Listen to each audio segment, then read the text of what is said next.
আমরা তো কথা বলি, আমরা অলিগারদেরকে এখন দেখছি শফিক রেহমান সাহেব যায় বসুন্ধরার কাছে ৫ কোটি টাকার জন্য। আপনি এখন কালের কণ্ঠের কথা বললেন, সুতরাং অবশ্যই পুনর্বাসন চলছে। যদি উনাদের থেকে টাকা নেন তাহলে আমি সামাজিক মাধ্যমে আপনাকে আক্রমণ করব, আমি এটা হ্যাঁ। আজকে ৩ মাস পরে শফিক রেহমান সাহেব বলছেন যে ৫ কোটি টাকা, টাকাগুলো দিচ্ছে কেন বসুন্ধরা?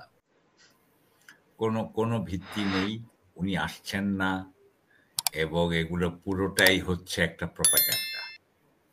এটাতে যারা বিশ্বাস করবে তারা অত্যন্ত বোকা বলে আমি এর থেকে আর দ্যাটস মাই আনসার। এটাও কি মানে তাদের নেতা কর্মীদেরকে একটা চাঙ্গা রাখা এরকমই বিষয়? আর তাছাড়া আমি আরেকটা প্রশ্ন করে রাখতে চাই যে আওয়ামী লীগকে পুনর্বাসন করছে এমনটা কথা উঠছে যে বিএনপি পুনর্বাসন করছে, আবার বিএনপির পক্ষ থেকে বলা হয় যে মানে সরকারই তাদের পুনর্বাসন করছে না, সরকারে মানে তাদের সচিবালয়ে বসে আছে এখন আওয়ামী লীগের লোকজন, বিভিন্ন সেক্টরে বসে আছে, সেগুলোকে কেন ৫ মাসেও সরানো গেল না?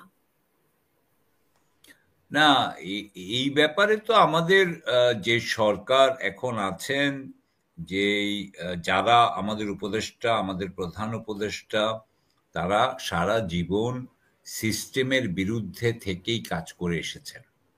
আজকে আয়াতরা এবং আয়াতের বন্ধুরা এই সিস্টেমকে ফেলে দিয়েছে, হ্যাঁ, ওই কয়দিনে। কিন্তু উনারা তো এই সিস্টেমের বাইরে না, তো উনারা আবার ওই সিস্টেমটাকেই আবার জোড়াতালি দিয়ে ওটা চলছে, ওটা উনারা ফেলতে পারবেন না, কারণ উনারা এর মধ্যে থেকেই কাজ করেছেন।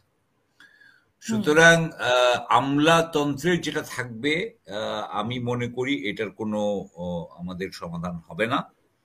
এবং আপনি আর কি বলছিলেন, আমার আর বাকিটা মনে নেই এখন এই মুহূর্তে। কি বললেন? আওয়ামী লীগ পুনর্বাসন বিএনপি করছে নাকি সরকারের মধ্যে থেকে? আওয়ামী লীগের পুনর্বাসন, ধরেন আমলাতন্ত্রে আওয়ামী লীগ আছে, আওয়ামী লীগের কয়জন বাইরে গেছে? ৫০০ জন, ১০০০ জন, ২০০০ জন। তো ধরেন ২০,০০০, ৩০,০০০, ৪০,০০০, ১ লক্ষ বেনিফিশিয়ারি ছিল না? তারা প্রতিটা জায়গায় ছিল না, ব্যবসায় ছিল, তারা শিক্ষা ক্ষেত্রে ছিল, তারা আপনার আমলাতন্ত্রে ছিল, সামরিক সেনাবাহিনীতে ছিল। আমরা তো মুস্তাফিজ তো বলেই আসছে সে ৮ই আগস্টের পর থেকে সেনাবাহিনীর কথা। আমি একটু একটু করে আমলাতন্ত্রের কথা বলি। আমরা অলিগারদেরকে এখন দেখছি শফিক রেহমান সাহেব যায় বসুন্ধরার কাছে ৫ কোটি টাকার জন্য। আপনি এখন কালের কণ্ঠের কথা বললেন, সুতরাং অবশ্যই পুনর্বাসন চলছে। কারণ আপনি সিস্টেম চেঞ্জ করবেন না, আপনি কলোনিয়াল সিস্টেম রেখে দিবেন, আপনি আগের অলিগারদেরকে রেখে দিবেন, তার মানে সিস্টেম চলবে এবং পুনর্বাসন হয়ে যাবে। এটি তো স্বাভাবিক। এখন আপনি যে বলছেন যে বসুন্ধরার কাছে ৫ কোটি টাকা চাইছে, এখন আপনার কাছে যদি দলিল প্রমাণ চায় তা আপনি কি বলবেন? না, মানে ওই যে ৫ কোটি টাকা আহতদেরকে দিবে বলেছেন, ওই যে উনি যখন গেলেন শফিক রেহমান সাহেব। তো আমি যখন স্বাস্থ্য উপদেষ্টার সাথে একবার আমার দেখা হয়েছিল, ১.৫ ঘন্টার জন্য আহতদেরকে নিয়ে আমরা কথা বলছিলাম। সেই সময় আমি ১,০০০ কোটি টাকা চেয়েছিলাম আহতদের জন্য। তখন একজন বললেন যে যারা সেই সময়, এটা ২-৩ মাস আগের কথা, সেই সময় বলা হলো যে যে সমস্ত ব্যবসায়ীরা, বড় বড় ব্যবসায়ীরা মানে সামনে দেখা যাচ্ছে না, তারাই এই ১,০০০ কোটি টাকা দিয়ে দিবেন। তো তখন আমি স্বাস্থ্য উপদেষ্টাকে বললাম যে আপনি যদি উনাদের থেকে টাকা নেন তাহলে আমি সামাজিক মাধ্যমে আপনাকে আক্রমণ করব, আমি এটা হ্যাঁ। আজকে ৩ মাস পরে শফিক রেহমান সাহেব বলছেন যে ৫ কোটি টাকা, টাকাগুলো দিচ্ছে কেন বসুন্ধরা? কারণ নিজেদেরকে হালাল করার জন্যই তো।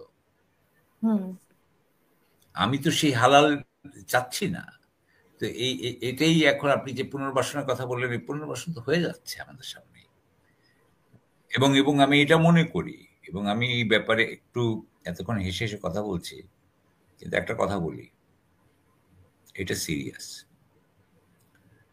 এটা যারা করতেছেন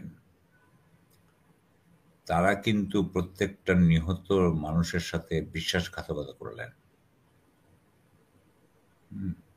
প্রত্যেকে বিশ্বাসঘাতকতা করছেন। আমি চেহারা দেখে আর আপনার ডিগ্রি দেখে কিন্তু আমি ইমপ্রেসড হব না। আপনার হাসি দেখে আর আপনার রেপুটেশন দেখে আমি ইমপ্রেসড হব না। আপনার কাজ থেকে করছি, আপনারা কিন্তু বিশ্বাসঘাতকতা করছেন। That's it, thank you.